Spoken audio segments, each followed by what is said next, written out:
Amém, irmãos? Lucas 24:13.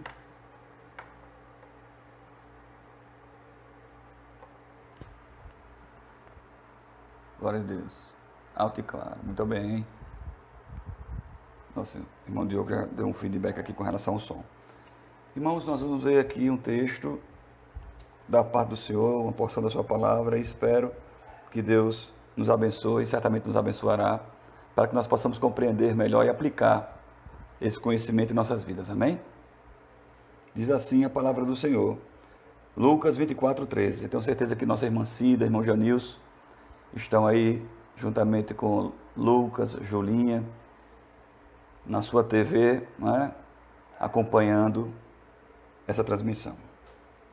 E você, meu amigo, minha amiga, que também apareceu aqui, que talvez não nos conheça, meu nome é Sandro Máximo e nós somos da Igreja Evangélica Congregacional no Parque Industrial, aqui em Parnamirim, e estamos localizados na rua Brigadeiro Eduardo Gomes, número 729, e nós servimos a Deus nesse lugar. Amém? Nesses momentos, né, de confinamento social, distanciamento social e de confinamento, nós estamos fazendo uso das mídias sociais para mantermos o rebanho alimentado, matarmos um pouco a saudade e conhecermos novas pessoas. Evidentemente que esse trabalho não se iguala, né, ao culto presencial, não substitui o culto presencial, mas é o que nós encontramos e eu tenho certeza que você vai ser edificado essa noite também, em nome de Jesus. Os discípulos no caminho de Emaús. Esse episódio também é narrado por Marcos, a partir do capítulo 16, verso 12. Então vejamos o que diz a palavra do Senhor nessa noite. Estou lendo aqui na minha Bíblia. Acompanhe, por favor. Naquele mesmo dia, 2 deles estavam de caminho para uma aldeia chamada Emaús, distante de Jerusalém, 60 estádios. Iam conversando a respeito de todas as coisas sucedidas. Aconteceu que, enquanto conversavam e discutiam, o próprio Jesus se aproximou e ia com eles. Os seus olhos, porém, estavam como que impedidos de o reconhecer. Então lhes perguntou Jesus: que é isso que vos preocupa e de que ides tratando à medida que caminhais? E eles pararam entristecidos. Um, porém, chamado Cleopas, respondeu dizendo: és o único, porventura, que, tendo estado em Jerusalém, ignora as ocorrências desses últimos dias? Ele lhes perguntou: quais? E explicaram: o que aconteceu a Jesus, o Nazareno, que era varão profeta, poderoso em obras e palavras, diante de Deus e todo o povo. E como os principais sacerdotes e as nossas autoridades o entregaram para ser condenado à morte e o crucificaram. Ora, nós esperávamos que fosse ele quem havia de redimir a Israel, mas depois de muito isso, é já este o 3º dia desde que tais coisas sucederam. É verdade também que algumas mulheres das que conosco estavam nos surpreenderam, tendo ido de madrugada ao túmulo e não achando o corpo de Jesus, voltaram dizendo terem tido uma visão de anjos, os quais afirmaram que ele vive. De fato, alguns dos nossos foram ao sepulcro e verificaram a exatidão do que disseram as mulheres, mas não o viram. Então lhes disse Jesus: ó nécios e tardos de coração, para crer tudo o que os profetas disseram. Porventura, não convinha que o Cristo padecesse e entrasse na sua glória? E começando por Moisés, discorrendo por todos os profetas, expunha-lhes o que a seu respeito constava em todas as Escrituras. Quando se aproximavam da aldeia para onde iam, fez ele menção de passar adiante. Mas eles o constrangeram. Mas ele o constrangeram, dizendo: fica conosco, porque é tarde, e o dia já declina. E entrou Jesus para ficar com eles. E aconteceu que quando estava à mesa, tomando ele o pão, abençoou e tendo partido lhes deu. Então se lhes abriram os olhos e o reconheceram, mas ele desapareceu da presença deles. E disseram um ao outro: porventura não nos ardia o coração quando ele pelo caminho nos falava? Quando nos expunha as Escrituras? E na mesma hora, levantando-se, voltaram para Jerusalém, onde acharam reunidos 11 e outros com eles, os quais diziam: o Senhor ressuscitou e já apareceu a Simão. Então os dois contaram o que lhes acontecera no caminho e como fora por eles reconhecido no partir do pão. Amém, irmãos? Glórias a Deus e aleluia. Senhor, nós somos gratos a Ti por esta porção preciosa da Tua palavra lida, que é capaz de nutrir o nosso coração, a nossa alma, a nossa vida. Tão somente o Senhor nos ajuda nesse momento, para que possamos expressar tão somente a Tua vontade para o Teu povo, em nome de Jesus. Amém.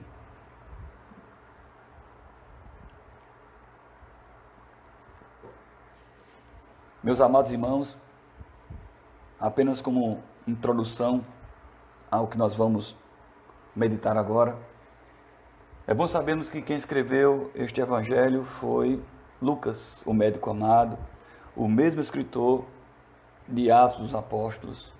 Lucas, que era grego, gentil, natural de Antioquia da Síria antiga.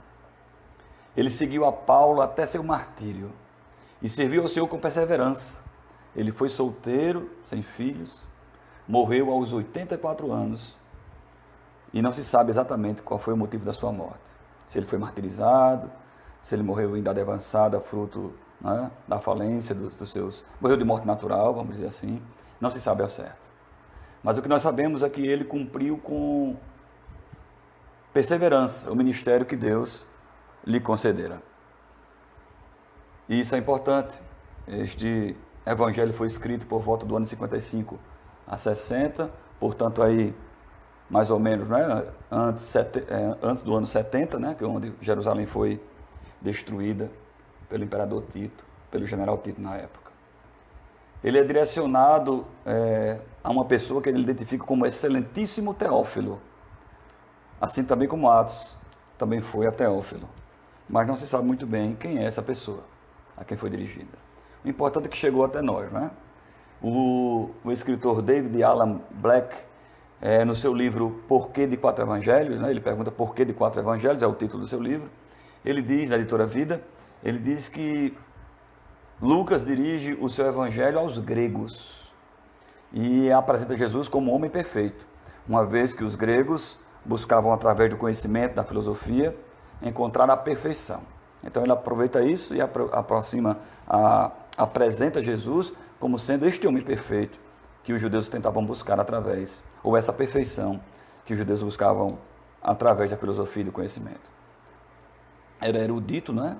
Ele, ao citar os milagres de Jesus, e ele faz isso com muita propriedade, e é um dos que mais cita dos evangelistas, ele dá detalhes do que ocorrera, né? Como médico, explicando melhor e mais detalhadamente os prodígios que Jesus fazia. Então, nós vamos meditar acerca disso, sabendo que Emaús é uma aldeia que ficava mais ou menos, a Bíblia fala 60 estádios, né, que é aproximadamente 11, 12 quilômetros, e significa riacho quente. Emaús significa riacho quente do grego.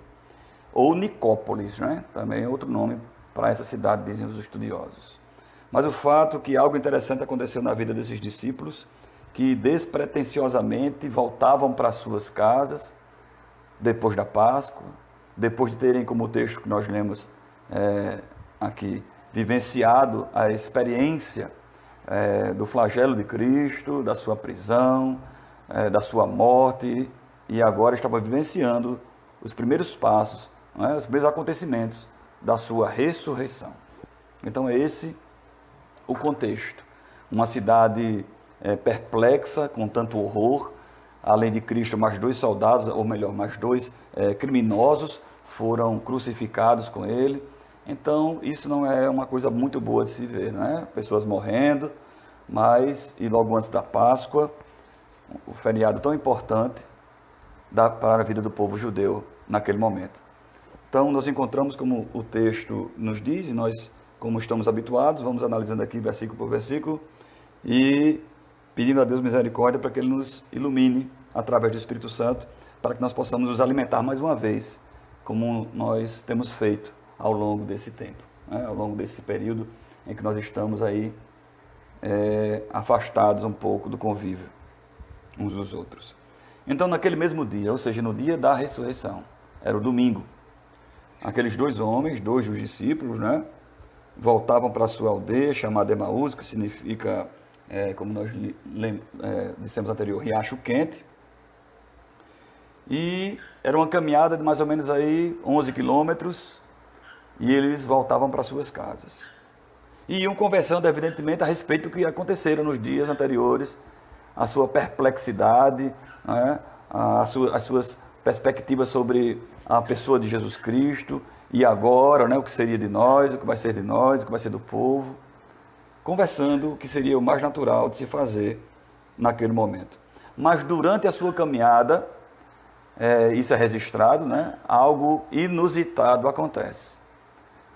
Às vezes nós estamos em nossa vida de uma maneira, né, vivendo-a de uma maneira tão simples e despretensiosa, e de repente estamos envolvidos aí em acontecimentos que glorificam o nome do Senhor, que exalta o nome dele, né? E isso para nós é muito importante, porque o Senhor chega quando às vezes nós menos esperamos, e nós temos que estar preparados para reconhecê-lo quando nós estamos inseridos, né, na obra do Senhor. Eu acredito assim, nós temos que estar preparados, porque vez por outra o Senhor nos convoca para exercer, né, o seu ministério, exercer uma atividade necessária naquele momento para que o nome do Senhor seja glorificado. Então é necessário nós reconhecermos essas oportunidades, essas chances que o Senhor nos dá de vivenciarmos o cristianismo de uma forma mais pura, nítida e eficaz. Como, por exemplo, né, você está no seu trabalho, na faculdade, em casa, e recebe uma visita, um telefonema,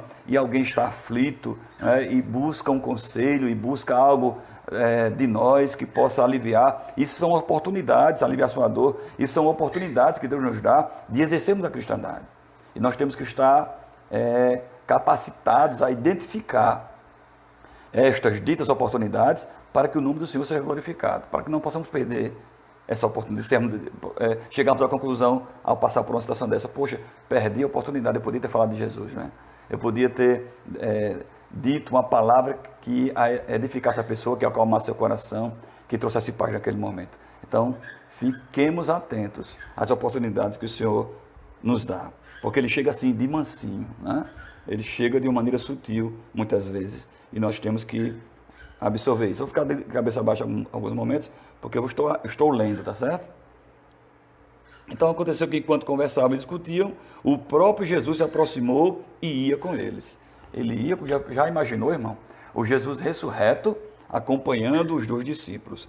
Mas os seus olhos, porém, estavam como impedidos de o reconhecer. Naquele momento não era propósito de Deus, de Jesus, naquele momento, de os dois discípulos o reconhecer, né? Eles não era para eles terem essa percepção de imediato de que era o próprio Jesus. Talvez Jesus quisesse ali sondar os seus corações, ver o que de fato estava acontecendo enquanto eles caminhavam, e queria trazer para nós algumas lições, não é? Muitas pessoas não enxergam Jesus propriamente porque Deus ainda não se revelou para eles, né, na pessoa do seu Filho. Isso traz para nós a soberania de Deus, traz para nós a consciência de que é Deus que se revela, é Ele que nos ama primeiro, é Ele que se apresenta, né? E nesta apresentação chama a nossa atenção e de uma maneira muito forte, nítida e profunda, toca o nosso coração, nos sensibiliza, e uma vez envolvido com essa graça especial, nós somos encontrados rendidos aos seus pés, reconhecemos a nossa falibilidade, os nossos pecados, nos arrependemos e começamos uma vida nova aos pés de Jesus. Glórias a Deus por isso.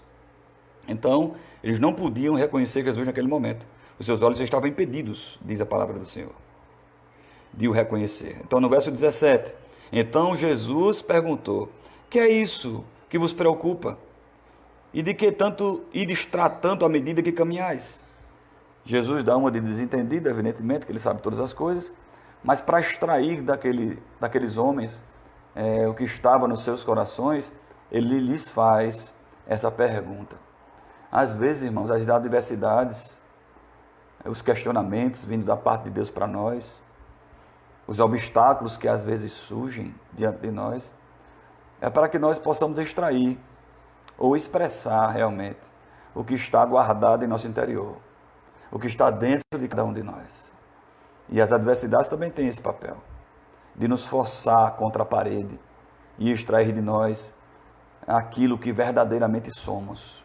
Se tem fé no nosso coração, extrair aquilo que nós acreditamos, em que nós acreditamos, porque talvez no momento da adversidade algumas pessoas se desesperem, mas aquele que tem confiança, fé no coração no Senhor Jesus, crê no poder de Deus, na intervenção do Espírito Santo, encontra em meio à adversidade momentos para descansar, assim como Jesus descansou no barco em meio à tempestade. Talvez nós precisamos fazer mais isso, confiar mais, descansar mais, porque no barco da vida, no nosso barco, no nosso barquinho, Jesus está conosco, e estando Ele conosco, nós temos razões para crer que, sendo do seu interesse, Ele acalma a tempestade e a bonança vem. Amém? E continuando ainda no verso 17, e eles pararam entristecidos. Então o sentimento notório nesse episódio, irmãos, nesse momento da caminhada em que dois discípulos de Jesus vão voltando para as suas cidades depois da Páscoa, não é? É a tristeza, a decepção, a angústia que começa a tomar conta do coração. Afinal de contas, a perspectiva deles era uma e o que estava acontecendo era evidentemente outra. Nós vamos ver um pouco mais na frente isso pela própria boca dos discípulos. E às vezes nós esperamos tantas coisas, esperamos que elas se sucedam de uma maneira que estrategicamente nós vamos imaginando que irão acontecer, e ao percebermos que isso não está acontecendo, que a estratégia não está funcionando, ou que a sequência lógica dos fatos está se desencadeando de uma maneira totalmente alheia à nossa vontade, e nós não identificamos mais o rumo das coisas, nós paramos e ficamos entristecidos. Parece que o primeiro sentimento, a primeira emoção que vem ao nosso coração, que se depara, que para dentro de nós, é a decepção. Poxa, eu pensei que era assim e não está acontecendo da maneira que eu esperava. Nós somos muitas vezes precipitados, nós agimos de forma precipitada, na grande maioria das vezes, e permitimos que o nosso coração se abra para emoções que não produzem em nós alegria, que não produzem em nós esperança, que não produz em nós fé, paz. E nós temos que, como bons soldados, sermos treinados nisso.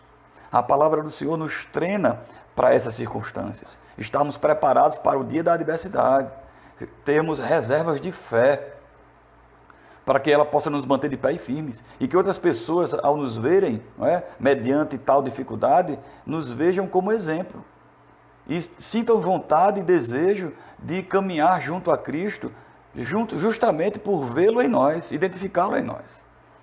Então é necessário que nós estejamos capacitados e preparados para esse fim.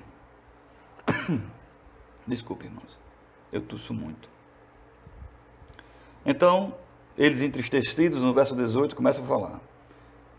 Um porém, chamado Cleopas, ninguém sabe ao certo quem é esse discípulo, significado do seu nome é de um pai renomado, aproximadamente, não é?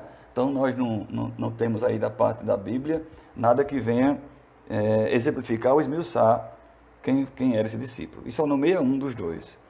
Então Cleopas se levanta e responde: És o único, porventura, que, tendo estado em Jerusalém, ignora as ocorrências desses últimos dias? Que indignação, né? Se você estava em Jerusalém, seja você quem for, gentil ou não, cristão ali, já que não eram cristãos até o momento, né? Mas adeptos, discípulos de Cristo, ou simplesmente alheios a essa aparição, a este acontecimento, não viu lá que 3 pessoas morreram crucificadas no Gólgota, um monte alto, né? Toda a cidade podia observar, e ele fica indignado. Indignado porque esse homem, que eles até então não conheciam, né? Não identificavam como sendo Jesus, estava vindo de Jerusalém e de uma forma muito estranha não percebia o que estava acontecendo. E às vezes é assim conosco, irmãos. Às vezes nós estamos vivenciando a ação divina, a ação de Deus em nosso meio, acontecimentos grandiosos, e não identificamos aquilo como sendo da parte de Deus. É só o acaso? Ou então uma ação corriqueira, um acontecimento comum? Não enxergamos ali a mão protetora, provedora, a providência de Deus. As coisas passam diante de nós uma rapidez tão grande, né? Hoje em dia, a falta de tempo é a desculpa para tantas coisas, para nos afastarmos dos caminhos do Senhor, né? Nos afastarmos da igreja. Nós botamos culpa também na falta de tempo. E deixamos as oportunidades passarem, os acontecimentos passarem. É Deus agindo em nós, através de nós muitas vezes, e inclusive, e nós não percebemos. Ficamos alheios, e o primeiro sentimento que quem percebe isso na vida de outra pessoa é a perplexidade. Como é que pode? Deus está fazendo e você não está vendo. Talvez se nós, ao lermos hoje o livro de Êxodo, né? Onde Moisés ele vai guiando o povo pelo deserto, onde tão poderosamente Deus age no meio do seu povo, e talvez uma indignação bata no nosso coração, dizemos, como é que pode? O povo lá vendo os prodígios, as grandezas, as proezas de Deus, e ainda se rebelavam, ainda entravam em um aspecto contrário à vontade de Deus, agiam de maneira contraditória, né? Deus abençoava, alimentava, descedentava-os, mas ainda assim eles se prostituíam, eles se enveredavam pela idolatria, né? E a perplexidade vem ao nosso coração, a nossa compreensão, porque é algo que é tão palpável, visto, né? É tão razoável na vida de umas pessoas, para outras não, deixam passar em branco. Deus agindo e as pessoas deixam passar em branco. Às vezes Deus proporciona determinadas situações na vida de outras pessoas, e quem está de fora vê o que Deus está fazendo, mas quem está dentro não consegue perceber. Ou porque foi, vamos dizer assim, impedido por Deus para reconhecer naquele momento, ou porque realmente não tem os seus olhos sensíveis, treinados, a sua percepção, a sua intimidade com Deus aguçada, sintonizada, para que possa compreender aquilo como sendo algo de Deus, e não simplesmente algo corriqueiro. Eu costumo pensar assim, irmãos, isso traz harmonia ao meu entendimento. Eu sei que às vezes é casualidade mesmo, mas como o Senhor controla tudo, às vezes um atraso que nós não queremos que aconteça, às vezes um pneu furado que traz tanto transtorno em trabalho, às vezes uma chuva na hora errada, né? Seja aí um livramento de Deus para nós, uma rua perdida, a entrada, e passamos para outra, seja Deus nos livrando, e eu vou dando glória a Deus, porque perdi a rua, que vou andar mais 1 quilômetro para entrar na outra e fazer o retorno. É Deus nos livrando, ou então nos dando um momento para orar, para falar com Ele. Talvez se nós tivéssemos entrado na rua certa, não tivéssemos lembrado do Senhor, não tivéssemos orado. Então, um certo benefício traz, quando isso acontece conosco. Então, nós precisamos ter aí uma mente, como eu falei antes, treinada para perceber essas coisas e estar ligado com os céus. Então eles continuam no verso 19, ele continua, Cleopas. Ele lhes perguntou, Jesus perguntando, no versículo 19, aos dois, quais acontecimentos? E explicaram. O que aconteceu a Jesus, o Nazareno, que era varão profeta, poderoso em obras e palavras, diante de Deus e de todo o povo, e como os principais sacerdotes e as nossas autoridades o entregaram para ser condenado à morte e o crucificaram. Era esse o motivo da perplexidade, da tristeza, do desatino, do sem saber o que fazer, o que esperar, que estava no coração daqueles dois homens. Afinal de contas, eles criam, afinal de contas, eles vivenciaram. O texto leva a crer isso. Eles confiavam em Jesus e tinham plena certeza, até antes dos últimos acontecimentos, que ele era de fato o Messias. Então, saber, irmãos, o que aconteceu com Jesus deve estar na ponta da nossa língua, deve ser uma das primeiras coisas que nós devemos pronunciar quando nos aproximamos de uma pessoa que tem sede de Jesus, é falar a história de Jesus. E a história de Jesus é cheia de acontecimentos intensos, fortes, poderosos, capazes de mudar a vida de uma pessoa. E o sofrimento e a dor também estão presentes no Evangelho, na história de Jesus. O sofrimento e a dor. Há quem prega o Evangelho de flores, né? de vitórias somente, de conquistas somente. Há quem pense que uma vez adentrando no cristianismo, sendo convertido por Deus, a sua vida vai mudar da água para o vinho, no sentido que se sofria tanto, não sofrerá mais. Né? Se buscava tanto, irá encontrar. E não é bem assim. O Evangelho fala de dor, fala de sofrimento. Ele produz em nós profunda alegria. Mas os acontecimentos que levaram a Cristo a cumprir o seu papel fundamental, que era obedecendo a Deus, que era morrer na cruz, né? Ser obediente, a Bíblia diz que ele foi obediente até a morte, e morte de cruz, ele dá ênfase a isso, visto que era uma das piores maneiras que se podia morrer naquela época, né? Crucificado, morrendo aos pouquinhos. Era comum os condenados à morte, a pena capital romana por crucificação, terem suas pernas, suas coxas quebradas para acelerar a morte. Isso não precisou ser feito com Jesus. Mas em contrapartida, o seu lado foi perfurado. Né? Quanta maldade, né? Que pregos malvados foram aqueles que perfuraram os punhos e os pés de Jesus. Que lança malvada foi aquela, em uma linguagem poética, que traspassou o corpo do nosso Jesus.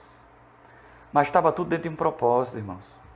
Estava tudo seguindo o curso natural do planejado, né? Porque através da morte de Cristo, a morte teria que ser vencida. Através da morte de Cristo, os nossos pecados teriam que ser recolhidos e levados sobre Ele até aquele momento. Né? Nós fomos resgatados do império da morte. A ira de Deus foi aplacada sobre nossas vidas. E aquele único e suficiente sacrifício foi feito para que nós tivéssemos vida e vida em abundância. Aquilo que estava tão distante aos homens, aquela comunicação, aquela intimidade que era tão peculiar e tão escassa, cabendo tão somente ao sacerdote, está ali intermediando entre Deus e os homens, e de uma maneira tão dificultosa, trabalhosa, liturgicamente falando, né? Através de sacrifícios animais, do sangue vertido, e tudo isso apontava, prefigurava, né? Tipificava este sacrifício de Cristo na cruz do Calvário. Então isso tinha que acontecer, ninguém poderia impedir, né? Ninguém poderia impedir. Pedro certa vez quis impedir, né? Trazer um pensamento de impedimento para a continuidade, né, do sacrifício de Cristo. E Cristo repreendeu, né? Ele foi usado pelo diabo naquele momento. Então que nós tenhamos a convicção de que o Evangelho sim causa dor e sofrimento. Jesus uma vez no seu ministério disse que ele não veio trazer paz, mas a espada. E veio causar divisão, irmãos, entre os familiares, por causa do amor que ele derrama em nós, e essa necessidade de segui-lo, seguir os seus passos. Né? E seguir os passos de Jesus significa ir contra o mundo, contra o conceito mundano de vida. O conceito de vida que Cristo nos ensina é um conceito totalmente diferente que o mundo nos ensina. Então isso causa choque, causa divisão, causa atrito. Né? E é aí onde os ensinamentos de Cristo, a doutrina de Cristo é aplicada no perdão, né? Tão ensinado na insistência de Cristo Jesus, na oração e tudo mais. Então vamos voltar aqui para o texto. Então eles indignados perguntaram a Jesus, Jesus pergunta quais são, eles explicam que leva aquilo que levou Jesus até a morte, né? Foi crucificado. Aí aqui a partir do verso 21, irmãos, eles mostram evidentemente a sua decepção. Aquilo que eles esperavam de fato até então não tinha acontecido. Eles, ora, nós esperávamos que fosse ele quem havia de redimir a Israel, mas depois de tudo isso, e já este o terceiro dia, desde que tais coisas sucederam. Já faz 3 dias que ele ressuscitou. Não é que 3 dias que ressuscitou, não. Faz 3 dias que isso aconteceu. E ao terceiro dia ele ressuscita. E nada mais aconteceu. Estamos aqui conversando, eu e meu amigo, e agora você, caminhando em direção à nossa casa, e não sabemos o que vai acontecer daqui para frente. Ou decepção, irmãos, quando nós esperamos. Como é decepcionante quando nós esperamos algo e algo não acontece. Quando eu tomei, por exemplo, a título de exemplificação, pensava eu que tinha direito, por trabalhar, ao abono do PIS. Eu vi falar isso pela primeira vez, há muitos anos atrás. Aí fui olhar na Caixa Econômica, ansioso, para ver se tinha alguma coisa lá. Aí quando me disseram, não, você não tem direito. É tão decepcionante, irmãos, quando nós esperamos uma coisa que não acontece. Eu, quando era adolescente, eu costumava ir nas férias para um sítio que meu avô tinha no interior da Paraíba. E a primeira coisa que eu fazia ao chegar na casa do meu avô era entrar pela porta da frente, atravessar a sala, corredor, cozinha e correr para a última porta, abri-la e olhar para o lado esquerdo, que tinha uma calçada alta e no final dela tinha uma laranjeira de laranja crava, né? Acho que vocês conhecem aí. É o nome esse que nós chamamos aqui no interior, né? No sítio. Laranja crava. E eu olhava para os pés, porque na maioria das vezes, como eu ia lá de ano em ano, era a época da fruta, né? E ela estava cheia, ai como era bom demais. Mas havia épocas também que eu chegava e olhava para ela e não via absolutamente nada, só folhas verdes. Então era decepcionante. Então a decepção faz parte faz parte da vida, né? Nem tudo é do jeito que a gente quer. Eu trabalhei com um diretor que dizia, não se pode ganhar todas. Então a decepção faz parte da nossa existência. Nós não podemos nos decepcionar, né? Nos abater, nos acabrunhar com elas. Mas elas pertencem à vida, estão diante de nós, dos homens. E ele fala, ora, nós esperávamos que ele fosse quem viesse livrar a Israel. E já faz 3 dias e nada acontece. E no verso 22, e ele começa a contar os acontecimentos, né, irmão, que é relatado pelos evangelhos. É verdade também que algumas mulheres das que conosco estavam, nos surpreenderam. Parece que eles estavam com a mente tão distante, envolvida tão somente com os acontecimentos, e se esqueceram do que Jesus ensinava. E se esqueceram do que Jesus lhes ensinou, que era necessário ele padecer, ressuscitar ao terceiro dia, né, do jeito que ele tinha falado. E eles simplesmente esqueceram disso, porque a surpresa só vem diante dessa situação para quem não espera. E era para eles estarem esperando isso. Os discípulos não absorveram plenamente este conceito da ressurreição. Alguns discípulos, após a morte de Cristo, o sepultamento, disseram, vou pescar, né? Pedro disse, eu vou também. E deixaram para lá a esperança e se abraçaram tão somente com os fatos, a razão, a lógica. E nós somos desafiados como cristãos, enquanto cristãos, a não darmos muita bola ou atenção para a lógica, nem a razão. Porque a fé é superior a estas coisas. Né? Na Idade Média, houve uma época em quem era religioso, quem tinha fé, era considerado uma pessoa abaixo na classe social. Não é? Foi necessário aí surgirem homens que elevaram a razão, ou melhor, a fé, ao mesmo patamar da razão, como Agostinho, como São Tomás de Aquino, né? Os pais da igreja aí, que defenderam a fé como sendo algo lógico também. Né? Porque Deus faz a lógica e a razão acontecerem segundo os seus propósitos. Ou não. A fé nos transcende. Que lógica tem, por exemplo, eu cuspir na terra, fazer lodo, colocar no olho de alguém e curá-lo? Isso é fé. Qual é a justificativa que eu dou para pedir para alguém tirar a pedra de um túmulo, chamar o nome do morto e ele vir andando? Que lógica tem? Né? Então, isso é fé. Isso é poder de Deus. Isso é para quem crê, já que fé é um dom de Deus. Então, exercitemos nossa fé. A fé não depende de parede para ter porta, não. Porque Deus abre porta onde não tem parede, se isso for de acordo com seus propósitos. né? Precisamos nos alegrar nisso, saber que os acontecimentos, está todo mundo morrendo, mas só morre se Deus quiser. Cada um faça a sua parte, né? Os discípulos, volta a falar o exemplo de Jesus no barco, no meio da tempestade, os discípulos ali todos aptos, né? Todos capacitados, treinados na arte da pescaria, eram pescadores profissionais, tinham isso como ofício, como profissão, e de repente estavam pensando que iam perecer, que iam morrer. É a lógica. Enquanto isso, a fé que estava ali deitada, dormia tranquilamente até ser incomodado, até despertar, dar um rela nos seus discípulos, homens de pouca fé. Por que duvidastes? Por que duvidam? E ele acalma ali a tempestade, acalma o vento, acalma o mar. É a esse Deus que nós servimos, é a este Jesus que nós servimos, e nós dizemos que Deus é imutável, Ele não muda. Então, do mesmo modo que Ele é no passado, Ele é no presente. Só que muitas vezes Ele faz coisas que nós não compreendemos, evidentemente, porque a fé produz coisas que nós não compreendemos, mas às vezes Ele age em uma racionalidade, mas isso também é fé, e é grandioso. Vou citar um exemplo. Nós conhecemos um pastor chamado Eudes, talvez alguém conheça aí, da ilha de Taparica. E ele contando os seus testemunhos, né, a sua intimidade com Deus, e é para quem crê, eu não vou dizer que não.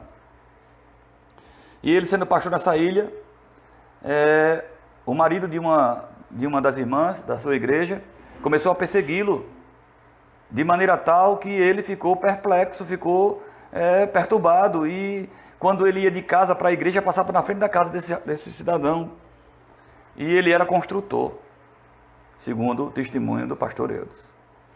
E ele certa vez parou de noite em frente àquela casa, estendeu as mãos para a direção da casa e disse: Senhor, que esse cidadão aqui, que está me perturbando tanto, se mude e vá para o outro lado da ilha, em nome de Jesus. E ele pulava para trás.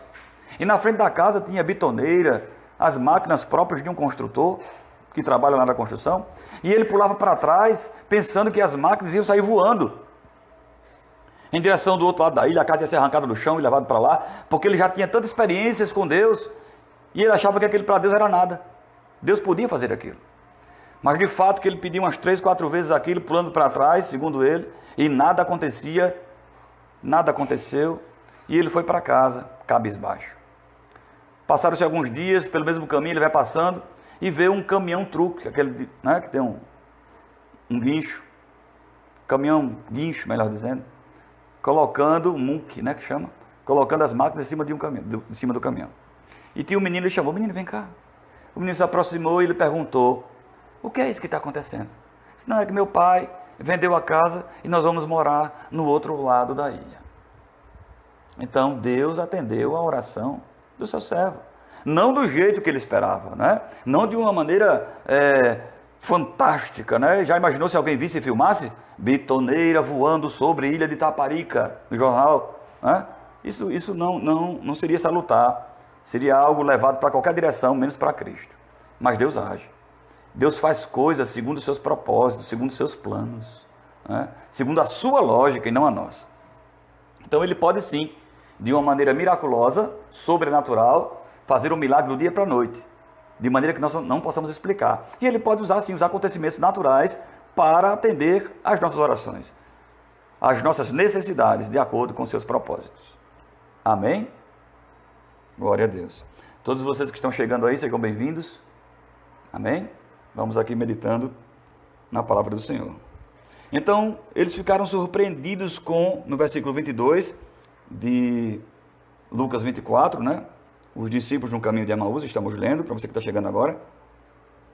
Então, no verso 22, eles se sentem surpreendidos, porque as mulheres chegaram no túmulo, encontraram ele vazio, tiveram encontro ali, uma teofania, contato com anjos, que disseram que Jesus não estava ali mais entre os mortos, mas ele estava vivo. Ele vive. E não achando o corpo de Jesus, voltaram no verso 23, dizendo terem tido uma visão de anjos, os quais afirmaram que ele vive. Jesus Cristo vive. E isso é muito importante para nós. Jesus Cristo não está morto. Talvez você que o contato que você tenha com Cristo seja apenas aquele contato, me permita dizer isso, um tanto quanto superficial, e na sua mente está aquele Cristo vencido, crucificado, cabisbaixo, sangrando, com um semblante de coitado. Esse Cristo não é o Cristo da Bíblia. O Cristo relatado pelos evangelhos, pelos apóstolos, é o Cristo vencedor, é o Cristo vitorioso, que um dia voltará nos céus e todo olho verá, toda boca confessará, todo joelho se dobrará e toda boca confessará que Ele é o Senhor. Ele é vitorioso, Ele vive, Ele reina. Diz a palavra de Deus que Ele está assentado à destra de Deus Pai Todo-Poderoso, e de onde há de vir a julgar os vivos e mortos. Ele é Deus, nosso intercessor, Ele é Deus poderoso. Amém? Divide com o Senhor ali as mesmas características, o mesmo poder, a mesma vivacidade. Ele é eterno, juntamente com o Espírito Santo.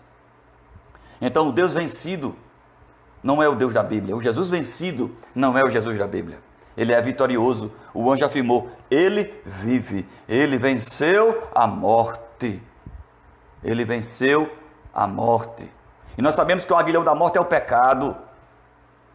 Então Ele nos livrou do pecado. Se tornou o primogênito dentre os mortos.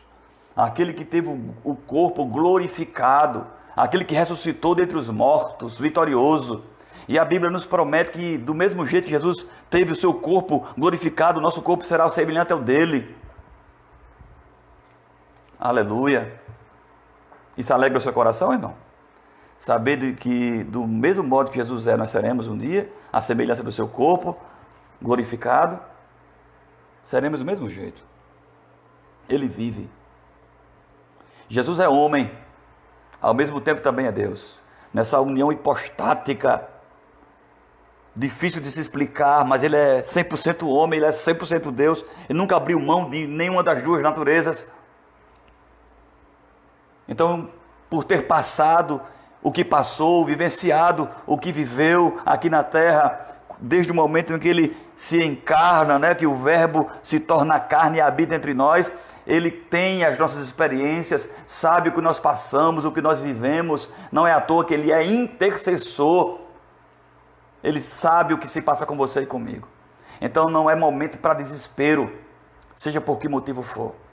Aqui em Natal, né, estamos em Paramirim, mas faz parte da Grande Natal, nós temos uma ponte chamada Nilton Navarro, que se tornou um polo de suicídio, vamos dizer assim.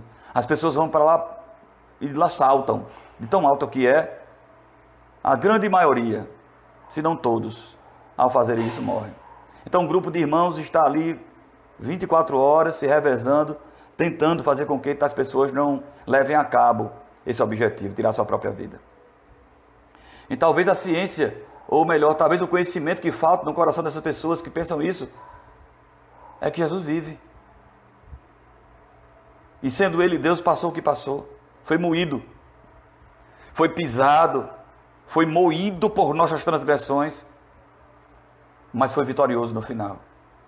Então nada que nós passamos aqui é motivo para nos levar a essa última instância, né?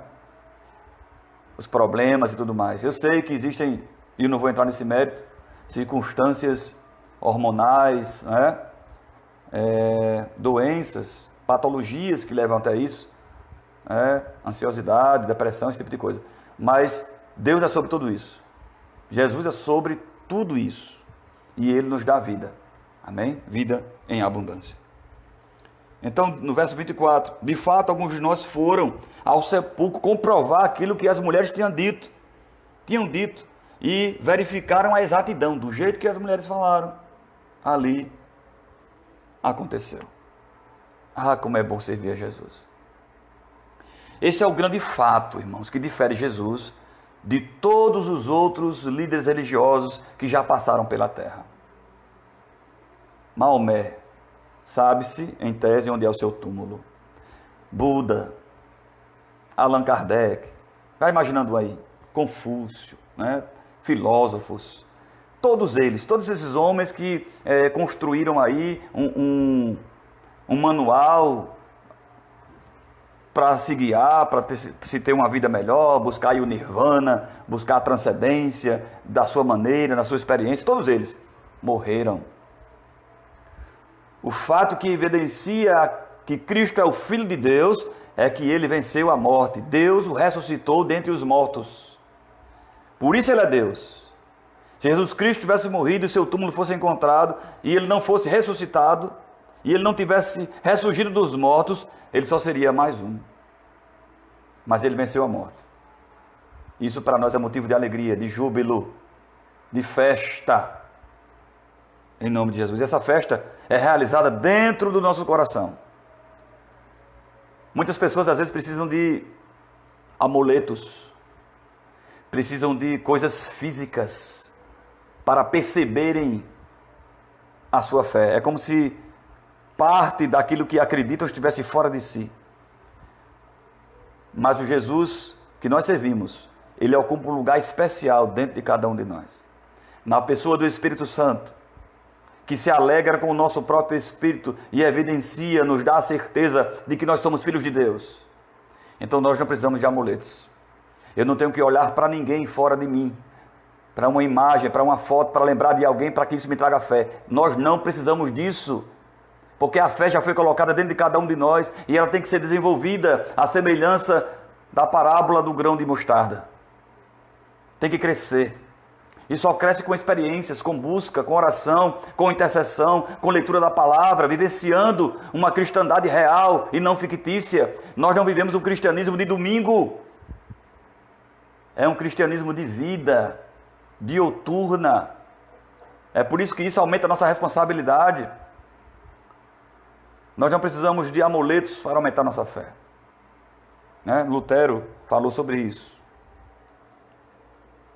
Em nome de Jesus. Então, lhes disse Jesus: ó nécios e tardos de coração para crer tudo o que os profetas falaram. Porventura não convinha que o Cristo padecesse e entrasse na sua glória? E começando por Moisés, discorrendo por todos os profetas, expunha-lhes o que a seu respeito constava em todas as Escrituras. Aí nesse momento Jesus Cristo desabafa, né, irmãos? Ele faz uma expressão que é a nossa cara. Ele fala tão somente a nossa realidade. Ele fala de nós, né? Porque nós somos nécios. Quantas vezes não fomos tolos? Agimos com ignorância, por falta de conhecimento, por falta de fé. Achamos que as coisas acontecem meramente porque acontecem, fruto do acaso, e nos esquecemos da soberania divina. Somos nécios tantas vezes quando nos desesperamos diante da situação, quando tão somente elas vieram para aumentar nossa fé, para nos fazer conversar com Deus, para aumentar nossa intimidade com o Senhor, e desprezamos esse conhecimento, e a murmuração toma conta do nosso coração e começa a refletir nas palavras que nós falamos. Ao invés de cantarmos um cântico ao Senhor, ao invés de fazermos uma oração, levarmos a nossa voz em oração aos céus, vamos murmurar porque agimos como nécios, porque não compreendemos nas circunstâncias em que vivemos a presença de Deus, pois Ele ocupa todos os espaços em todos os momentos. Aleluia. E Jesus começa ali a falar daquilo que dele se falava, daquilo que dele se pronunciava através dos livros sagrados, ensinando-os novamente, reavivando a memória deles, reavivando a nossa memória de que Deus é Deus, de que nunca estamos sós, ainda que o mundo nos veja assim. Deus é poderoso, irmãos, para nos guardar, nos livrar, como Ele fez com Sadraque, Mesaque e Abednego, como Ele fez com Daniel.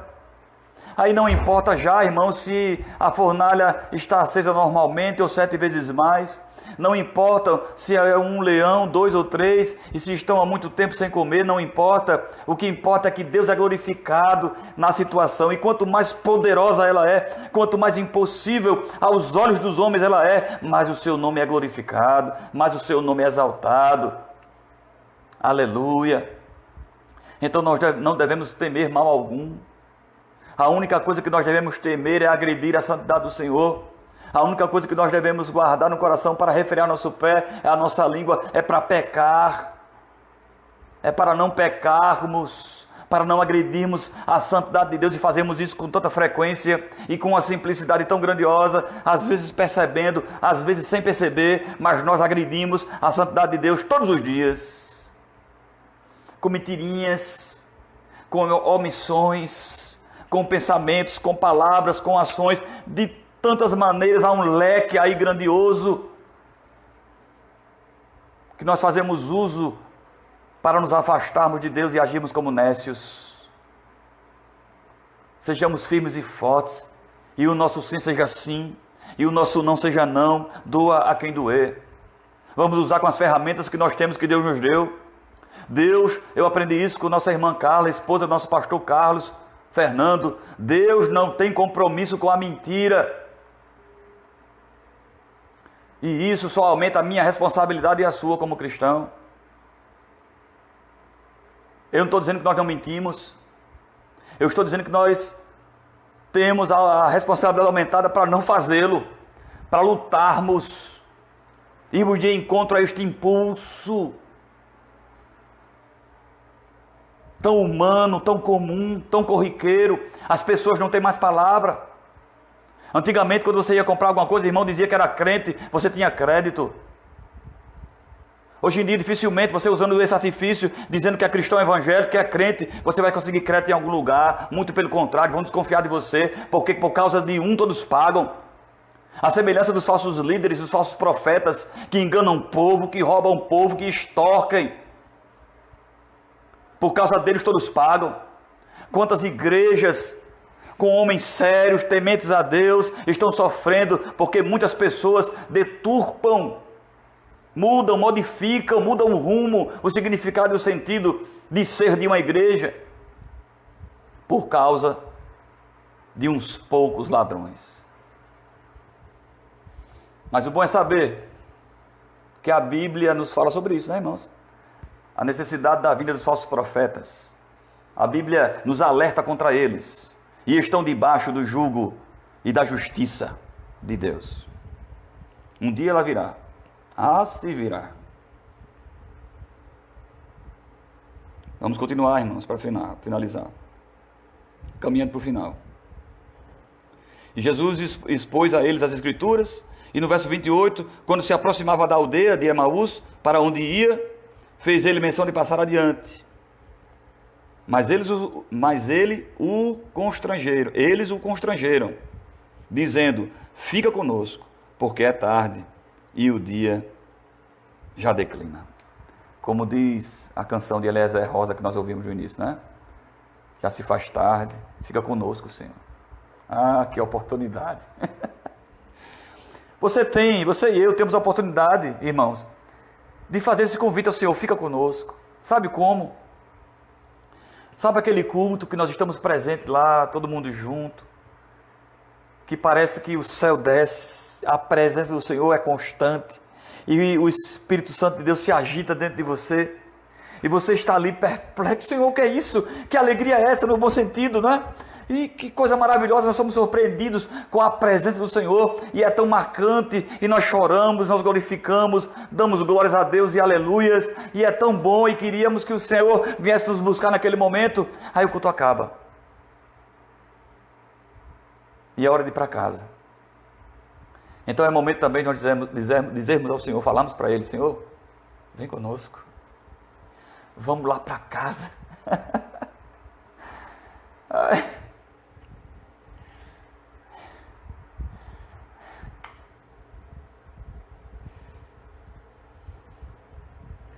Fica mais um pouquinho. Vamos tomar um cafezinho com bolacha. Vamos comer um bolinho lá em casa, Jesus. Fica conosco. Que oportunidade nós temos todos os dias.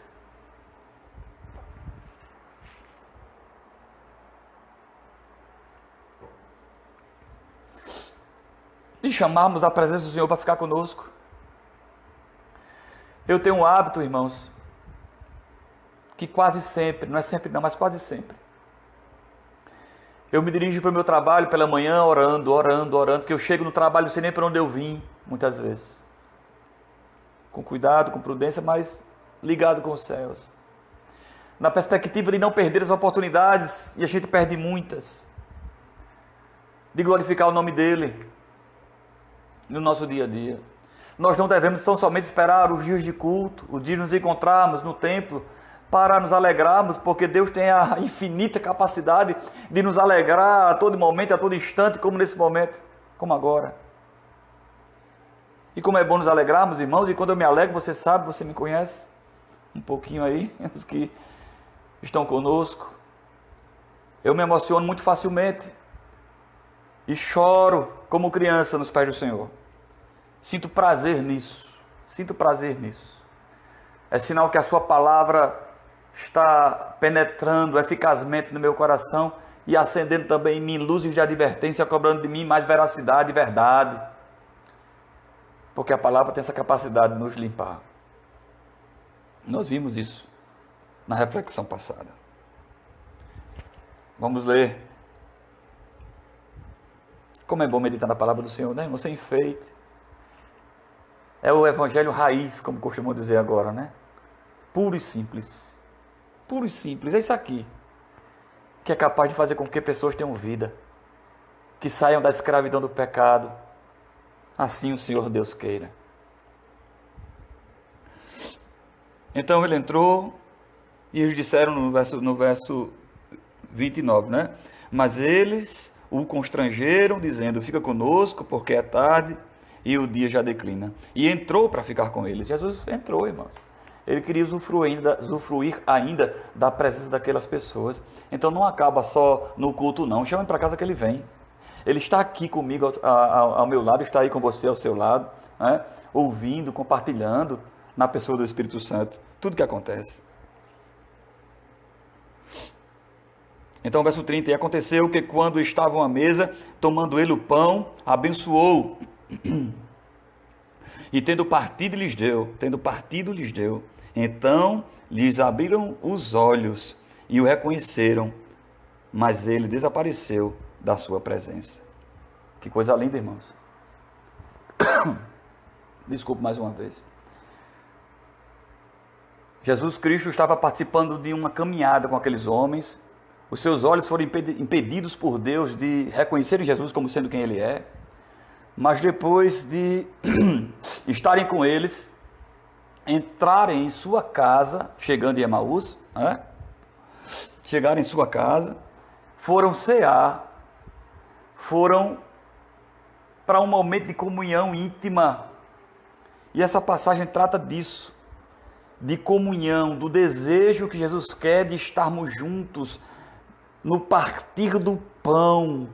Esse ato que se tornou tão evidente na liturgia do culto, no nosso caso, no culto de Santa Ceia, nesse ato, no primeiro momento de profunda tristeza, na primeira ceia, a ceia dos evangelhos, onde Jesus estava presente e estava prestes a ser entregue nas mãos dos homens, o sentimento que perdurava ali no coração dos seus discípulos, talvez fossem incertezas, mas no coração de Jesus isso era agonia, né? Era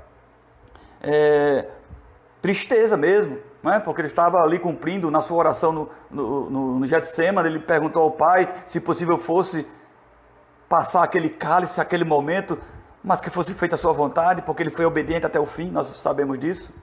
Mas já a ceia de Paulo, quando ele se dirige aos Coríntios, é de esperança, é de alegria, é de comunhão. O contexto da ceia paulina é de comunhão, visto que os crentes daquela igreja não estavam sabendo se relacionar nem na ceia.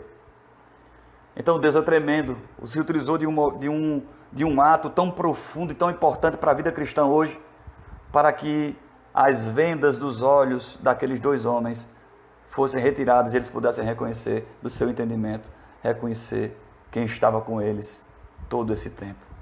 É isso que muitas vezes que acontece conosco. Nós passamos uma vida toda cegos, sem enxergarmos quem de fato é Cristo, o que Ele pode fazer na vida de uma pessoa, até o dia que Ele resolve retirar as nossas vendas, retirar as escamas dos nossos olhos, trazer luz ao nosso entendimento. E aí nós podemos compreender a beleza e a honra que é servi-lo. Que amor é esse?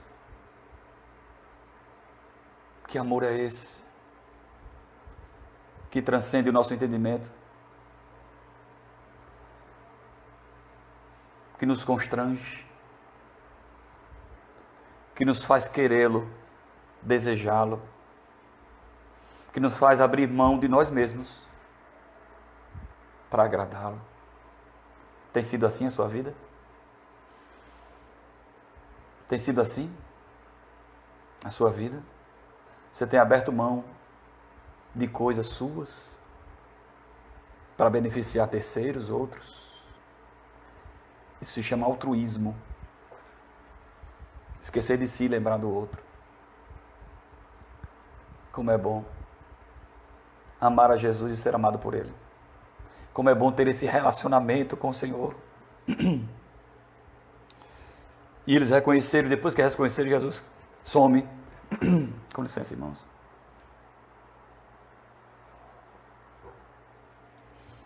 Desaparece da presença deles.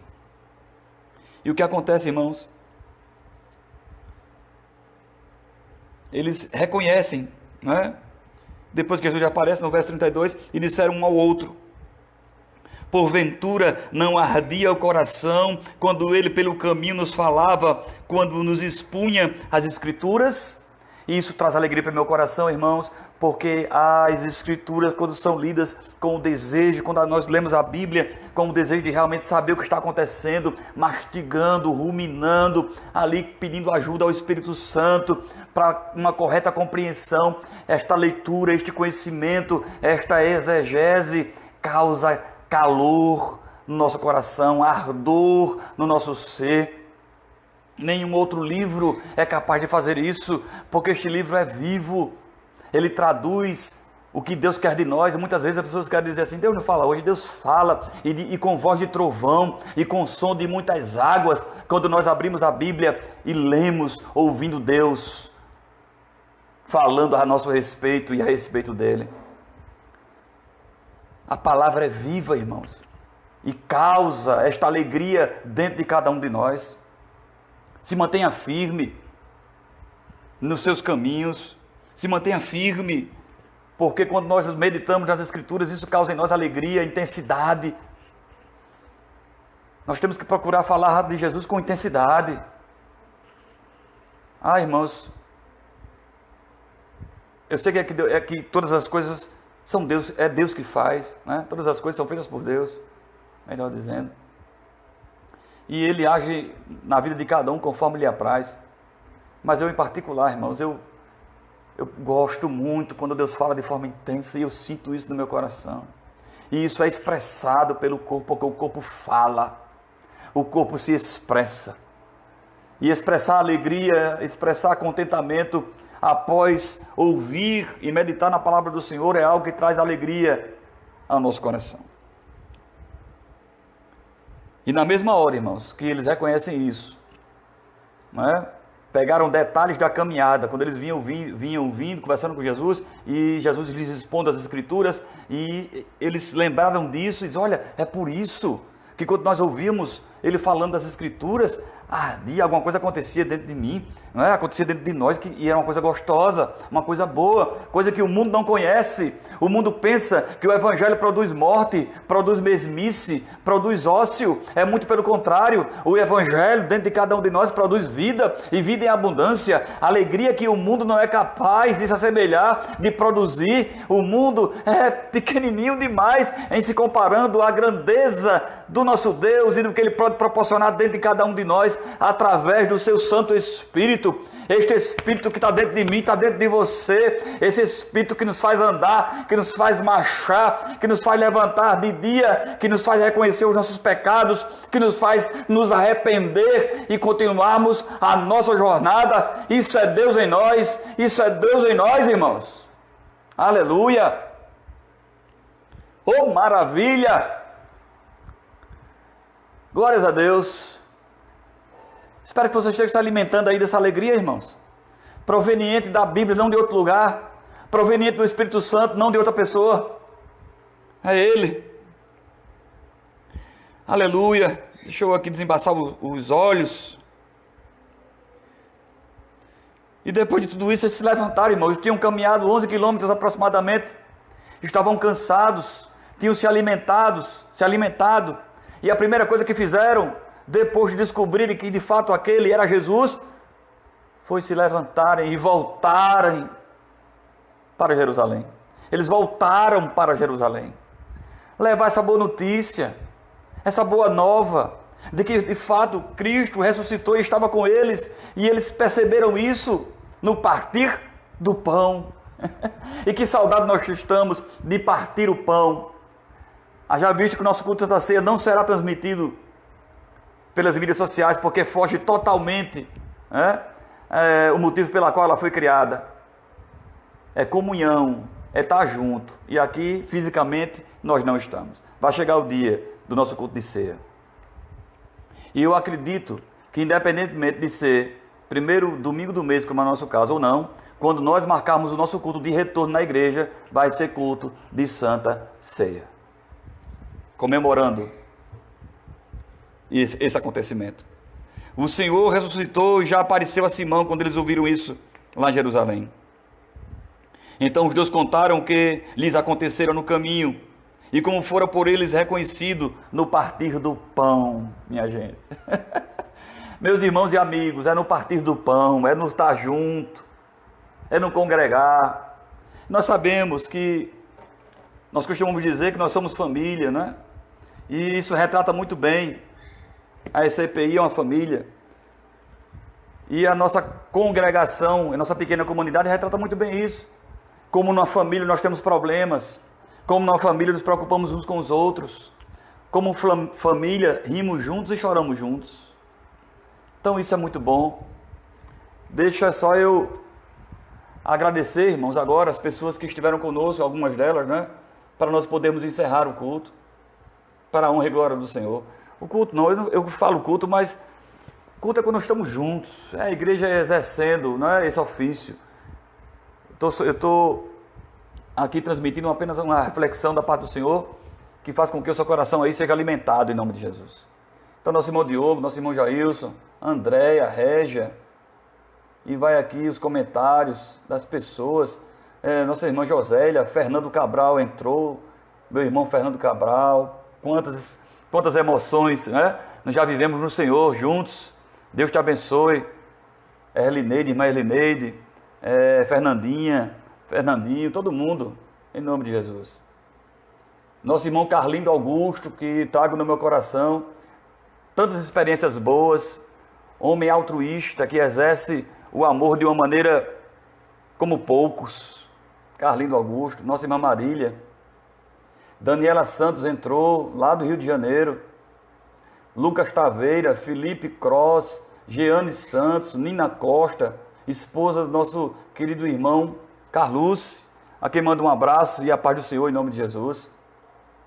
Maico Lima, Theo Silva, irmão da minha esposa, Deus lhe abençoe, meu irmão. É Theo Silva. É meu cunhado, né? Irmão da minha esposa, evidentemente. Nós não temos muito convívio, visto que ele mora em outro estado. Deus te abençoe grandemente. Estou levando um relo da minha esposa aqui. Isso é seu cunhado. Amém. Meu cunhado, em nome de Jesus. Nossa irmã Enilde Duarte, Josilene Duarte, tantas pessoas, nossa irmã Jusileide Miranda, né? Estou com saudade do meu curió, meu gogó de ouro, né? Irmão Romildo. Estou vendo aqui, deixa eu ver aqui, nossa irmã Valdésia, amém, Valdésia, prazer em revê-la, minha querida, em nome de Jesus. Josinalva Barbosa, nossa irmã Joana Dark, a paz do Senhor, minha irmã, esposa do diácono José Wilker, seja bem-vinda, minha irmã, em nome de Jesus. William Breno, Juscelino Xavier, tantas pessoas, irmãos, glorificado seja o nome do Senhor. Gilene, Marcelo Santos, meu cunhado, lá de Pernambuco, Jaboatão dos Guararapes, Deus te abençoe. A minha cunhada Gil, sua filhinha, em nome de Jesus, Marcelinha, Deus os abençoe grandemente. Espero que tenham sido edificados, né, por esta palavra, sem maiores pretensões, em nome de Jesus. Quem faz é Deus. Nossa irmã Anne, saudade, irmã Anne. Deus te abençoe juntamente com as suas filhas, em nome de Jesus. E eu sou muito feliz, e estou muito feliz por este momento, amém, irmão? De reflexão na palavra do Senhor. Então o Senhor está aí conosco, o Senhor está conosco aqui e está com vocês aí. Nós vamos orar agora para encerrar, em nome de Jesus, amém? E quarta-feira estaremos mais uma vez aqui, se Deus permitir, com a nossa live, falando das grandezas de Deus através da sua santa palavra. Amém, vamos orar. Meu Senhor e Deus, nós somos gratos a Ti, Pai amado, por Tua presença em nosso meio, Senhor, por Tua intervenção em nossas vidas, pelo Teu cuidado, pelo Teu aquecer. Às vezes, Senhor, nós estamos tão tristes, abatidos com alguma coisa, aí começamos a meditar na Tua palavra, aí nós oramos, aí nós ouvimos o hino, e aquilo é esquecido, aquilo que trazia preocupação é esquecido, Senhor, e começamos a nos alegrar na Tua presença, porque Tua presença é vida. Eu compreendo porque aqueles 2 discípulos pediram para Jesus fica mais um pouquinho. Já está ficando tarde, fica conosco. Ah, Senhor, como é bom a Tua presença. Que Tu possas estar presente na vida de cada um, Senhor, que participou desta live hoje, sendo a solução dos seus problemas, trazendo alívio, Senhor, como alguém que procura uma sombra sob o sol do meio-dia, como alguém que procura um copo de água fria em meio ao deserto. Tu és isso para nós, Senhor. Tu supres as nossas necessidades. Ah, Deus querido e amado, dai saúde ao Teu povo, saúde física, saúde espiritual. Se houver alguém, Senhor, passando necessidade, chega na sua necessidade, sanando, Pai. Se for problema de enfermidade, cura, Deus, segundo a Tua boa vontade. Esse é o nosso pedido, segundo os Teus propósitos, segundo, Pai amado, tudo aquilo que já está preparado. Cura, Deus. Se for problema, Pai amado, de emprego, Senhor, dado as circunstâncias que nós estamos vivendo, Tu és o nosso supridor. Tu és, Senhor, aquele que provê, Pai amado, a nossa existência. Então vem, Senhor, provendo a existência daqueles que estão nos assistindo. Abençoa cada um segundo a Tua boa vontade. Protege os nossos pais, os nossos avós, os anciãos, Senhor, porque fazem parte do grupo de risco com relação ao Covid-19, não é isso? Essa enfermidade aí que assola, que eu já estou nem procurando mais saber, porque é tanta coisa, Pai amado, e eu confio na Tua soberania, nos resguardando, fazendo a nossa parte segundo as orientações, mas eu creio, Senhor, que todos nós estamos nas Tuas mãos. Então faz a Tua vontade, que é melhor do que a nossa, nas nossas vidas. Eu te agradeço por tudo, em nome de Jesus, amém. Estão pedindo aqui para agradecer alguém. Nossa, eu vou chamar de irmã Sônia, né? Que foi madrinha do nosso casamento, esposa do tio da minha esposa, Luciano, a quem eu mando um abraço agora em nome de Jesus, pessoa pela qual eu tenho muito respeito e consideração. Então Deus abençoe a todos em nome de Jesus, todos sem exceção, aqueles que eu não mencionei, sejam por Deus ricamente abençoados em nome de Jesus. Nos perdoe alguma coisa, né? Porventura aqui o gaguejar, os empecilhos que porventura estejam acontecendo, porque é improviso, não é assim, é uma coisa amadora, improviso não, amadora, e nós estamos ainda pegando jeito com esse negócio. Mas eu tenho certeza que Deus tem abençoado nossas vidas através dessa ação. Então Deus os abençoe, em nome do Pai, do Filho e do Espírito Santo. Amém. Nos vemos na próxima live, se Deus quiser.